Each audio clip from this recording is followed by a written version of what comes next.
স্বাগতম সবাইকে start two Excel in 3 মিনিটসে। আজকে আমরা দেখব কিভাবে Xlookup নিয়ে এক্সেলে কাজ করতে হয়। আমরা সিটি কোড বের করব আইডি নাম্বার 1, 8 এবং 6 এর এগেনস্টে। তো আমরা দেখব কিভাবে এটা বের করতে হয়। প্রথমে সমান চিহ্ন দিতে হবে, তারপর ফর্মুলাটা লিখতে হবে Xlookup। এটা হতে পারে ছোট হাতের অথবা বড় হাতের, কেস সেন্সিটিভ না।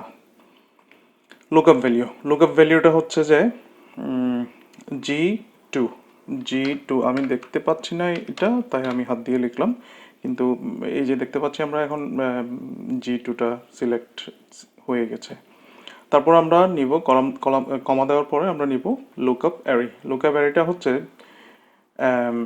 এখানে যে ইনফরমেশনের এগেনস্টে আমরা মিসিং ইনফরমেশনটা বের করব সেটা। তো আমাদেরকে আইডিটা বের করতে হবে প্রথমে, তাহলে আমরা আইডি সিলেক্ট করে নেব। আমি পুরো কলামটা সিলেক্ট করতে পারি, অথবা যতটুকু এরিয়াতে আমার ডেটা আছে ততটুকু এরিয়া আমরা সিলেক্ট করব। তো আমি পুরো কলামটা সিলেক্ট করলাম, তারপরে কমা দিলাম। কমা দেওয়ার পরে দেখতে পাচ্ছি রিটার্নারি হচ্ছে যে সিটি কোড, তাই আমি কলামটা সিলেক্ট করলাম এখন।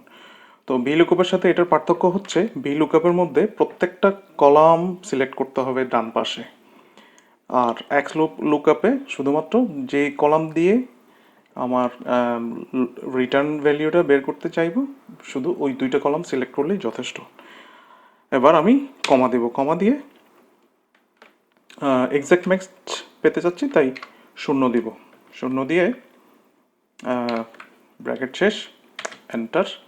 আমি দেখতে পাচ্ছি আইডি নাম্বার 1 হচ্ছে সিটি কোড DH-এ। তো আমি যদি পরবর্তী রোতে যদি সিটি কোড দেখতে চাই 8-এর জন্য এবং 6-এর জন্য, তাহলে আমি শুধু এখানে যে কার্সর রাখার পরে যে যোগ চিহ্ন দেখতে পাচ্ছি, যোগ চিহ্নটা তে ডবল ক্লিক করতে পারি, অথবা ড্র্যাগ অ্যান্ড ড্রপ করে 6 পর্যন্ত নিয়ে আসতে পারি। তাহলে আমি পেয়ে গেলাম 8 এবং 6-এর উত্তর। তো আমি যদি 8-এর পরিবর্তে যদি এখানে আমি 5 লিখি, তাহলে দেখব সিটি কোড চেঞ্জ হয়ে গেল, KHU। তাহলে খুলনা, প্রথম 3টা ডিজিট আমরা দেখতে পাচ্ছি। তো আমরা দেখলাম কিভাবে Xlookup নিয়ে এক্সেলে কাজ করতে হয়। ধন্যবাদ সবাইকে।